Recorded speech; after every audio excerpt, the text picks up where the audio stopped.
I'm Evelina and welcome to AdrenalineJunkieProd Jr. Today we are doing a review of my RZR 200, aka the mini battle wagon. So, what are you waiting for? Let's dive in.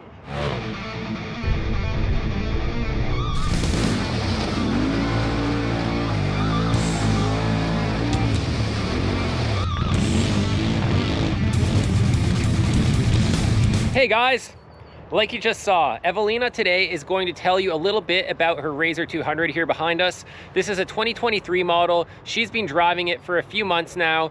We've done a couple videos about it, and we said that once we get a bit more time with this machine, we'll come back and we'll do a little bit of a kind of like a short-term review. We'll talk about some of the issues we've encountered. We'll talk about some of the good things, some of the things they could have improved on, and mostly we'll do it from the rider's perspective. This is a youth machine, so what good is it me telling you guys how this machine works? I can barely fit in this thing. So let's let Evelina tell us how this machine works, because these units are designed for girls and boys like her, and who better to tell us about them than the people using them? Isn't that right, Evelina? Yes. So overall, you've been having a ton of fun in this thing, right? Yes. And we haven't really had many serious issues with it. We talked earlier, kind of like we did in your previous video where you reviewed your ATV. Why don't we start off by you telling us maybe 3 or 4 things that you like about this little RZR?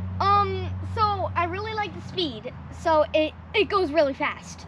Okay, cool. I really love how nice the brakes are, and I love how ferocious it looks. Yeah, it does look really cool. It's got very nice styling. The brakes do work very good, like she said. And then, yeah, you've been having a lot of fun with it, right? You feel confident in it. This is her first, like, side-by-side, her first, like, steering wheeled vehicle with any sort of real power. So she's been kind of learning with it, and you know, when she tells you it's fast, I mean, it's fast for an 8-year-old, and it's not slow, but it's set up really safe. It's clutch timid. It's not gonna let your kid whiskey throttle around. It's not gonna get them into trouble. I think it's a very well laid out machine for a beginner. With that being said, what would you say, maybe, you know, 3 or 4 things that you think maybe aren't wrong with it, but stuff Polaris could, for example, improve? So I hate, so when I try to buckle in, it's so hard. The seat belts are a little hard to use. So you said the seat belts in my other RZRs, like my 24 RZR, my 2017 RZR, some of the other side-by-sides, you've been in adult size ones, you feel they're easier? Yeah. And you said earlier to me, you told me that even in my pickup truck, when you're buckling yourself in, you feel it's easier, right? And look at this, it's not budging. Yeah, the door handles, I mean, door latches on RZRs have notoriously always been bad, but you can see here, they've got these dinky little red tabs on there. And, you know, for a little kid, I get it, they did something small, but you got to put quite a bit of pressure on those things in a little spot, and sometimes you have trouble opening them, right? Yeah.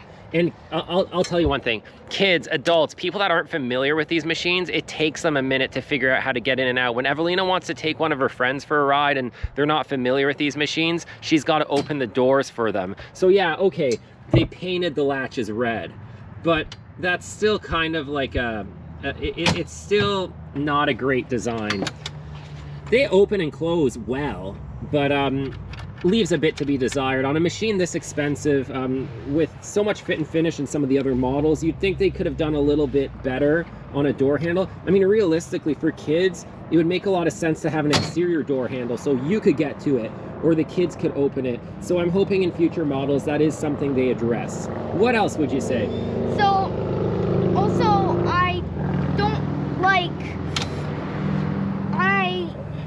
like how bad the steering is. Oh, right.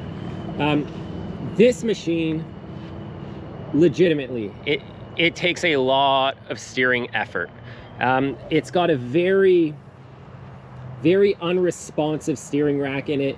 It requires a lot of input in the wheel to turn these wheels.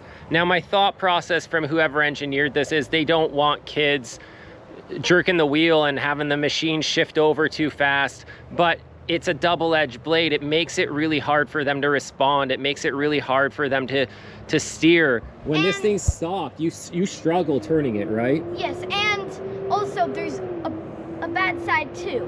So if for example you're going down a hill, but oh my God, there's a tree in front of you. It's so hard to steer to the right or left. Right, fast enough to kind of get out of the way. So what you end up finding you're doing is you might panic a little bit, and instead of steering, you hit the brakes, right? Yeah. And then you're crash. stuck up against it. Yeah, I mean, luckily we've only hit a tree or two, and now we've got some bumpers on there. Now, the steering has gotten easier for you now that you're more comfortable and a little older, right? But it's still one of the weak spots, right? I'd say the steering, in my opinion, is probably the weakest link of this whole machine from an adult perspective. And from a perspective of someone that's owned and ridden side-by-sides for many, many years, the steering leaves a ton to be desired here. Now, there is an aftermarket power steering kit for these machines, but if you're buying a machine like this, let's say you're buying it used for $4,000 to $6,000, the power steering kit costs like $1,500. That is a huge amount of money when you factor in the base cost of the machine. These machines should be coming with power steering. All the other side-by-sides for the full-size units, they all come with power steering now. Why the heck wouldn't you give a kid power steering? And I mean, Evelina's pretty big for her age. She's almost 9 years old. She's active. She's a tough little girl. So it's not like she's a weakling, and she does struggle. Now, with the bigger wheels and tires, it has made it a little bit harder to steer, but this was an issue even before, right? Yes. Yeah. Earlier, you also told me, let's talk about the shifter. Remember the gear changes? Yes. Did you say that was something that you didn't like? Oh yeah, Or not that she didn't like, but could be improved, right? Yes, so sometimes it's hard. So now that she's stronger and she's gotten used to it more, but when she started riding this, you know, around Christmas time, she struggled getting it into reverse. There's not much room for your elbow to move back there, and it's hard to get the machine into reverse sometimes, or to get it into forward for the kids that might be smaller, or the kids that aren't super strong, or pulling it back. Try to pull it back. See, her elbow hits the chair. And obviously now, she can do it now, but it's just the ergonomics is if they just extended that shifter a little bit or moved things forward a little bit, that would be so much easier for the kids. Now, I saw you pointing at something else down there. What else were you going to mention? The parking brake. It's so silly that it makes it so hard for the parking brake. Yeah, she can't get that parking brake. She can't do it. We've tried. It's tough for me. Like it requires a little bit of effort to get that parking brake to engage. It's just a silly design. You really got to pull it back far and engage it. Like, it's hard. Getting it off's easy, but getting it up is hard. So it's not like it's hard to get off, so you're engaging it so your kids don't take the machine without your permission. They can easily disengage it. But when it comes to engaging it, I'd say for someone her size and age, it's nearly impossible. Visibility, you were kind of mentioning when we talked. You said the visibility on this machine leaves a little bit to be desired. Yeah, so I can only do it without a helmet, and I can do this without the seatbelt. Right. So I tried to explain to Evelina, you know, visibility on a car or a side-by-side will always be different than what she's used to on her little ATV. With the helmet on, seatbelts on, and she doesn't have harnesses in this thing yet. It's kind of like she's more comfortable in it now, but you guys know when you drive a vehicle, whether it's a truck or a trailer or a side-by-side or anything, it takes some time to kind of get a feel for the machine and its size, and the kids need to develop that too. So she's getting better at that, but I do see what she's saying, that the visibility could be a little bit better, but I'd say, my opinion is, I mean, the visibility is what you would expect out of a RZR or a side-by-side vehicle like this. But when she compares it to an ATV, it's on the ATV, when we did the review, you said the ATV makes you feel a lot more confident because you see everything, right? Yes. On this one, sometimes you can't see what's around you and you'll clip something or you'll get stuck and you'll be like, oh, I didn't see that there, right? But I have mastered, one thing I have mastered on the steering is the right or left on reverse. Yes, so you've gotten a lot better at reversing now, right? Yes, because of my ATV. Yeah, so you've been practicing a lot, and now you don't have to think about it as much, right? Mm-hmm. I mean, I think we've covered everything. I'll throw one thing in there. The only issue that we've had with this thing when we got it is it not fouled, but I mean maybe foul, but the O2 sensor on it failed. So it threw an engine code, and we checked a bunch of stuff. We checked the plug, we checked the belt and everything, and ended up being a bad O2 sensor, very low mileage. But I guess the previous owner that we got it from, maybe they let it idle a lot, or maybe it sat around a lot, and it just, it had a bad O2 sensor. Ever since we've done the O2 sensor, this thing's perfect. It's fuel injected, it runs great, it fires up instantly, it runs smooth, it's awesome. And now in the future, Evelina was saying you like the speed and stuff. So there's quite a bit of upgrades for these machines now. You see, so far this machine's got wheels, it's got tires, right? We put the bumpers on just today from Super ATV. We're gonna do some skid plates, but there's so many options for these machines now, guys. There's windshields, there's roofs. You can do lighting, you can do long arm kits, shocks. There's clutch kits and ECU tunes. There's a bunch of companies out there, power steering kits, like I told you, making loads and loads of these, because there's kids racing these things. So there's a lot of aftermarket support, and that's the benefit you get of going with a brand like Polaris. They give you that aftermarket, they give you that support, and your kid can grow into this, you can evolve them, you can give them more power if they need it, and that's really cool. And this thing does have a lot of like electronic safety features, like you can throttle it down through the ECU. It's got like a code, you can put it into turtle mode, but Evelina's got it at full power, and it's peppy, right? It's got more get up and go than your ATV does, the 110, right? Mm-hmm. This is a 200, but it's also a lot more machine. And for me, if you're just going straight for the whole time, it feels super comfortable. Yeah, it does ride good. I'm 6'4", and I fit in there pretty decent. It's tight, but in the previous models of the little youth racers, I could not get in there. They have increased the cabin space, so if you do need to go out with your child, or you need to show them how to use it, or you need to move the machine, it's a lot more doable than it's been in the past. Now, one more thing we need to touch on is these lights. They look really cool, but they don't really put out any light, do they? Yeah. The lights are crummy, aren't they? Mm-hmm. And just like the lights are crummy on the kids' ATVs, I think it has a lot to do with the fact that they don't want your children riding in the dark. So they don't really give you the lighting. It's kind of like, I'm assuming on their end, it's more of like a insurance policy, but we can upgrade that. The charging systems on these aren't great. The battery's not big, but we are probably going to put a little light bar on there just to give her a little bit more light if it's getting dark and she wants to putt around. What do you want to do to this thing next? What's the next modification you want to do? So I want to do skid plates and a wrap for sure. Yeah, she wants to do a wrap. So we're gonna do a custom wrap on it. We'll do some skid plates. I'm gonna get her a roof as well.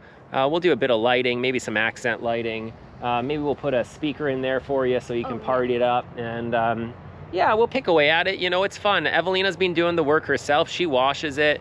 She takes care of it. We're gonna do the oil change in the next little while. She can help with that. Getting rid of the stickers. Yeah, and typical RZR fashion, let's review that. These things, you hit them on the wrong angle with the pressure washer, or if it's cold out, they just rip off. The RZR decals on the doors, I was being careful because I knew they'd probably peel off. I still peeled them. They ended up lifting up, and then next wash, they just flew off. These ones, they're peeling too, so next time you pressure wash it, Evelina, you can just blow them off, right? Yeah. And we'll do some decals, and then later down the road, we'll probably do a custom wrap, like Evelina said. Yeah, as far as everything else goes, I don't know how much we'll put into it. I mean, the thing with these smaller machines is if your kids really do like to ride, you can outgrow these things pretty quick, the youth ATVs, the youth side-by-sides. But we got another little guy that's 14 months now, so maybe we'll hold on to it. Maybe we'll get rid of it when Evelina's ready to get into something bigger. I think the next step from here for me I'd probably get her into an Ace, like a Polaris Ace. So it's like an ATV with a steering wheel and a roll cage. And then the progress from there would probably be something like getting her into an older RZR 570 so that she can get into four-wheel drive. The Ace would have 4x4. Now this thing, if you don't know already, it's only just a two-wheel drive. It's a chain drive. It's a air-cooled and oil-cooled little 200cc engine, and there's not much to it. I don't remember how much horsepower they have. It's like 10 horses or something. Tiny little oil filter on there. You got the chain case back here. I'm pretty sure you can do sprockets on these if you wanted to. It's got a belt-driven CVT in there, so it's got like a little CVT setup like on the bigger razors. So there's quite a bit of modability when it comes to clutching, and like on a lot of machines, you'll get a lot of benefit out of clutching. So I think what we'll do is when Evelina is ready for the next step, I'll end up buying her an upgraded clutch kit, and that'll probably unlock a lot more lower end power, that torque, that, you know, that get up and go off the bottom end that they don't have in these from the factory to keep them safe. I think she's pretty much almost ready for that, because another thing this struggles with once in a while, right, Evelina, you were mentioning, like your ATV, it doesn't have that power from a start. So if you want to go up a hill, you need to take a run at it. You need momentum, right? Because if you start at the bottom of the hill, sometimes it doesn't have the power to get up, right? Yeah, so I would recommend, if you are going up a hill, I would recommend just doing a lot of something first, and then just go with at momentum, with speed, right? Yes. And the same goes for like mud holes or obstacles. You need to carry momentum, or you're just gonna get stuck. It doesn't have much ground clearance, and it doesn't have much grunt and grip to get it going from a dead stop and something loose. It'll spin those rear tires, but it won't really go anywhere. Now, it's got a lot more grip on these tires than the OEM tires, but remember, putting these bigger, heavier wheels and tires on it does affect the steering. It makes it harder. It does affect the clutching a little bit. We're the stock clutching, but it still works fine. And it definitely affects the ride quality, because these are a 8-ply ATV tire, or a 6-ply, and they're running about, we got about 4 pounds in them probably, but the OEM tires are more of a flotation tire. They're very thin. I think they're like 2 or 3 ply. They run 5 PSI. They're very soft, and you get a lot of your suspension out of the tire because there isn't much stroke in these shocks. They do leave a little bit to be desired. I would have liked to see a little bit more shock on a machine with a price point like this from a bigger manufacturer like Polaris. But now I'm just kind of nitpicking. It is a rear trailing arm. It's got double radius rods in the rear, just like a bigger razor would, like an XP1000 or a turbo. And it's got the double A-arm front suspension, just like you'd see on most of the other machines out there. Connects to the shock even goes to the lower A-arm. It's pretty cool. Like I said, it's oil cooled and air cooled, so there's no radiator in the front. Through there you can see the master cylinder for the brakes. It's got a nice big master cylinder. It's got 4-wheel disc brakes, and like Evelina said, they work really well, and that's very important for the kids. In case they need to stop, this thing stops on a dime. So yeah, anyways, you think that's it? We think we've covered everything, Evelina? Yeah. Cool. Well, if you guys have kids, if you're thinking about getting a machine like this, or you have one, then leave a comment below. I hope this video helped you answer some questions if you're in the market to purchase one. I do think it's a good unit. I do like it. I have been satisfied with the purchase. I don't have any regrets or buyer's remorse for getting this machine. And another thing I would say is, in comparison to many of the other brands, although you will lose quite a bit if you buy new and try to resell, the resale value and the desirability of these will be much higher than a lot of other branded machines out there. So if you are an enthusiast, and if you want your kids out riding with you and kind of, you know, training, then I feel it's worth spending the extra money on this little razor, because like I said, it gives you the aftermarket, it gives you the dealer support, it gives you the ability for service components and all that when you need it. Super ATV makes a ton of parts for them. All the other big brands are making parts for them. The tunes and stuff are from Alba Racing, as far as I know. I can't remember who makes the long arm kits, but just do some searching online. There's a few good Facebook groups on there too, where you can get some information in case you're having issues or engine codes. And most of all, you're getting one of these to share experiences with your kids, have fun, go out, enjoy the great outdoors, and get the next generation hooked. Anything else to say? I hope you enjoyed the video. Smash that like button, subscribe for more AdrenalineJunkieProd Jr. videos, and get some fresh air with riding. Full throttle. Ooh, yeah, remember guys, full throttle. See you in the next video. Ride safe out there.